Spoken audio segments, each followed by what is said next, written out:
Today we're looking at a parable about the kingdom of heaven, which is a location, of course, the landowner who pays his workers. So let's read this. So for the kingdom of heaven is like a landowner who went out early in the morning to hire laborers in the vineyard. Now, when he had agreed with the laborers for a denarius a day, he sent them to work in his vineyard, and he went out about the third hour. Now, these are all hours of a day. A day starts at 6 a.m. by our standards of time. They have night from 6 p.m. to 6 a.m., and day is 6 a.m. to 6 p.m. So when evening comes, evening is 6 p.m., of course, because it's evening. It's kind of hard to explain. I guess if you look at the word evening, you'd understand that. But so when he went out the third hour, what is the third hour then? Yeah, that's right. It's 9 a.m. So went out around 9 a.m. and saw others standing around just doing nothing. And they were in the marketplace. The marketplace is a place where people went to, you kind of probably see them in these smaller cities. I know I see a lot of Hispanic people. I would say Mexicans, but that might be offensive. I don't know. I just see people that look like they're waiting for their bus ride to go work the fields. I remember passing through a village for a while, or a city for a while doing that, or a town, or whatever it was. Seeing people doing that, I was like, wow, it must be kind of a common place for people to hang out. Must be a village or community or something behind it. But that was kind of like what it was there. They were waiting for work. And he said to them, you also go to the vineyard. Whatever's right, I will give it to you. So they went. Then he get them out the 6th hour. So what's the 6th hour? That's right, it's noon. And then the 9th hour would be 9 plus 6 minus 12, 3 p.m.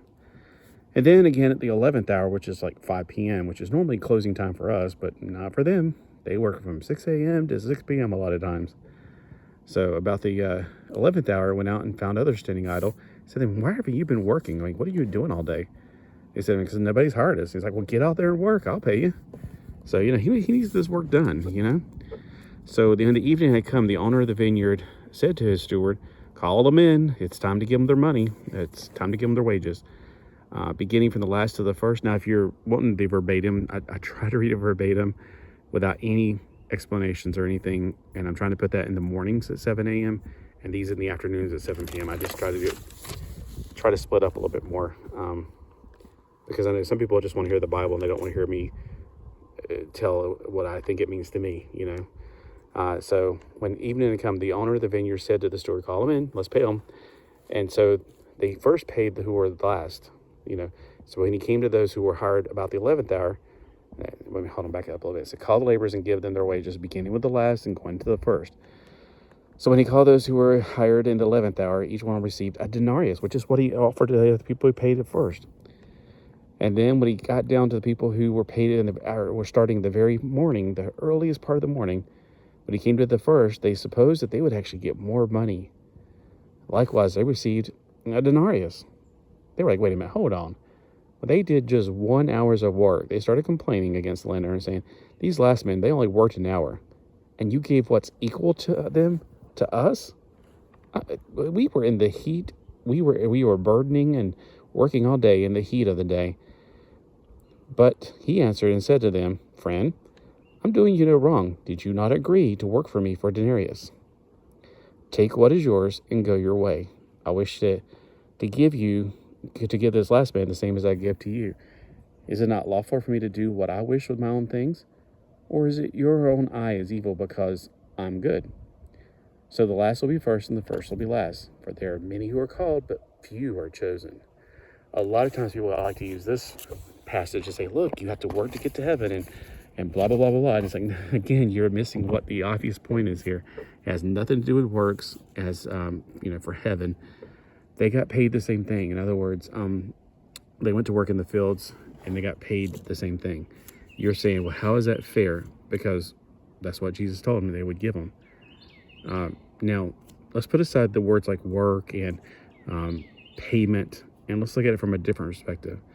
People 2,000 years ago got saved. They went through a lot. They built the foundation upon which we stand.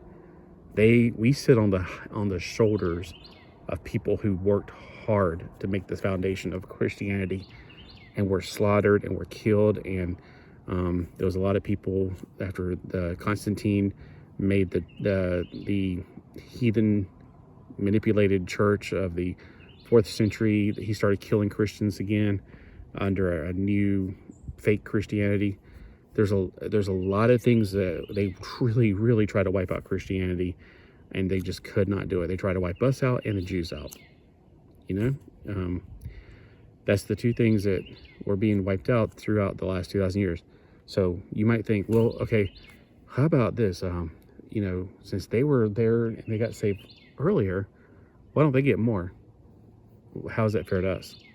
I mean, we didn't, get saved because we weren't around then. That's one way to look at it. I'm not sure if that's the way they meant for it. It also can mean something like this. Like, you may have been perfect all your life. You might have gotten saved when you were a baby. You grew up in the church. You had wonderful parents.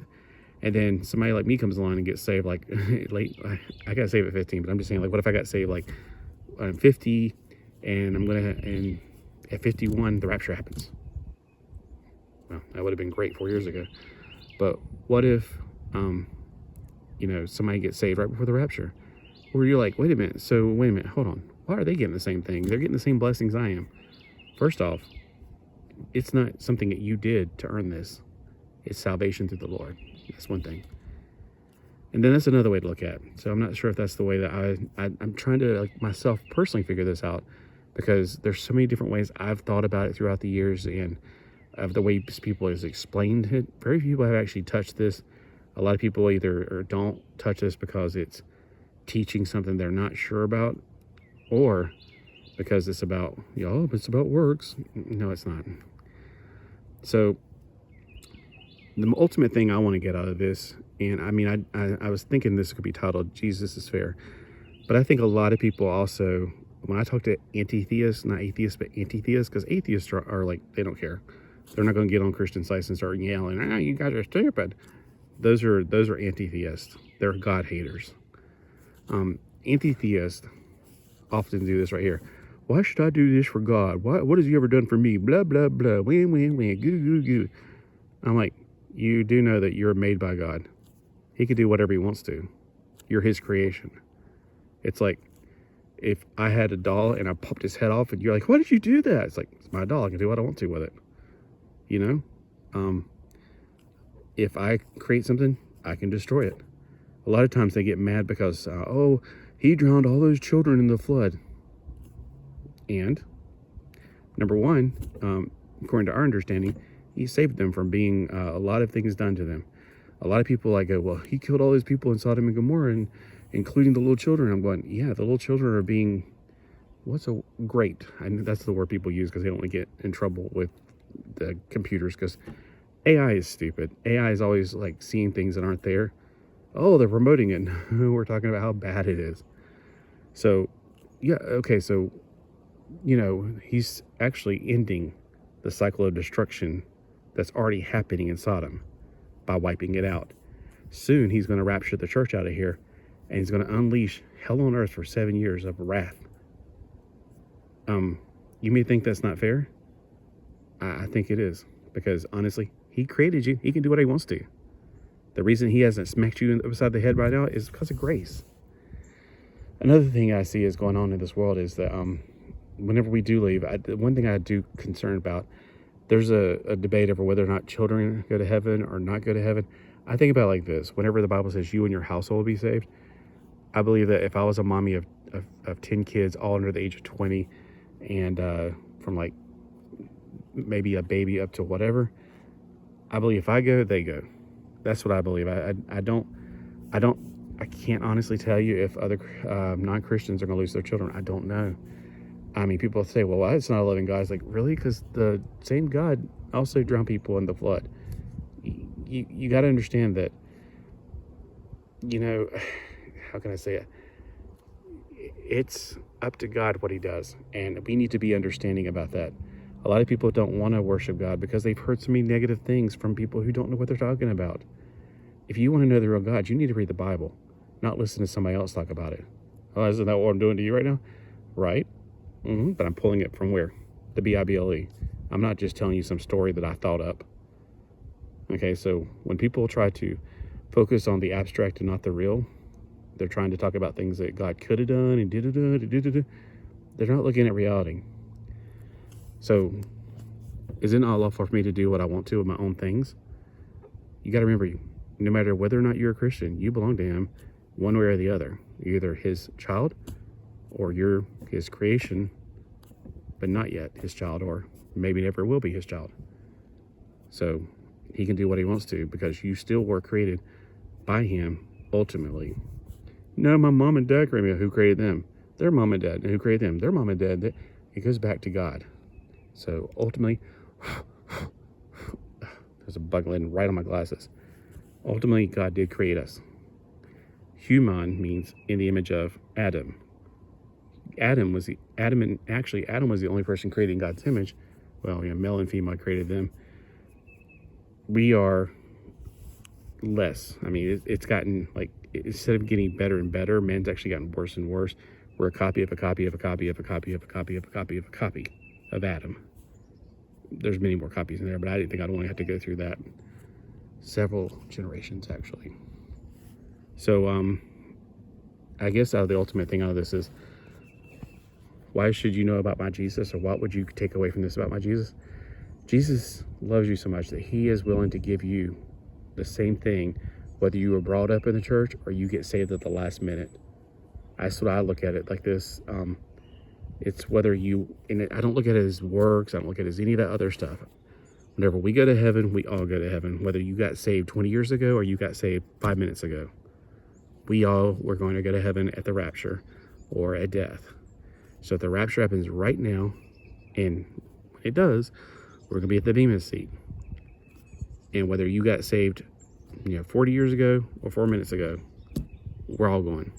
It's not like, well, you haven't been saved long enough. We're going to let you stay on earth for a few more minutes or a few more hours, maybe a few more days, maybe let you go through part of the tribulation. No. Now, if you have a different interpretation of this, please let me know, because this is one of those things that I've looked at it different ways, and it always makes me wonder, like, what is it really saying to us? Because I'm brought up in this culture. I'm not a Jew. My parents weren't Jewish. I've tried to study Hebrew and other things, but let's be honest, I'm doing it from a Western concept. My brain is not, I wasn't brought up in the Middle East. I wasn't brought up in Israel. I wasn't brought up 2,000 years ago. So a lot of the nuances here are lost on me as a Westerner. And that's why I'll be honest with you. I'm not 100% sure my interpretation of this is the interpretation. It's not as clear, but it is a parable. One thing about parables is there could be 5 different people hear a parable, and all 5 can take away something good, and none of them are wrong. Because a parable means it's a story. There's nobody named in here, so it's just a story that gives an idea. Now, he may go and explain it in the next part. We'll find out. But I'm going to take a break, and I hope you guys will read ahead. Read 17 on. So maybe sometimes his disciples are like, what are you talking about, Jesus? Can you explain it to us? And he's like, did you not understand? It means this. And so he breaks it down a little bit more for them. This is one of those ones that I'm like going, And I do look at some of the cross information here. And I do look in the other Bible, even though it's the charismatic Bible. And you might think, isn't that good to be charismatic? All right, let me say it this way. Word of faith. Isn't that good to be word of faith? Joel Osteen. There you go. That's what I'll do. That kind of faith, which is faith in money. All right. Again, let me know if you have anything to add to this, because I'd like to know, maybe you got a really good teaching. Let me know who taught this already. I might actually go and do that right now. Watch it while I'm putting this up. But the reason I want you to know about my Jesus is because everybody needs to know him to go to heaven. Whether you got saved a long time ago at the beginning of the day or at the end of the day. Because all of us, our days are ending pretty soon. You can tell on the news. Have a great day.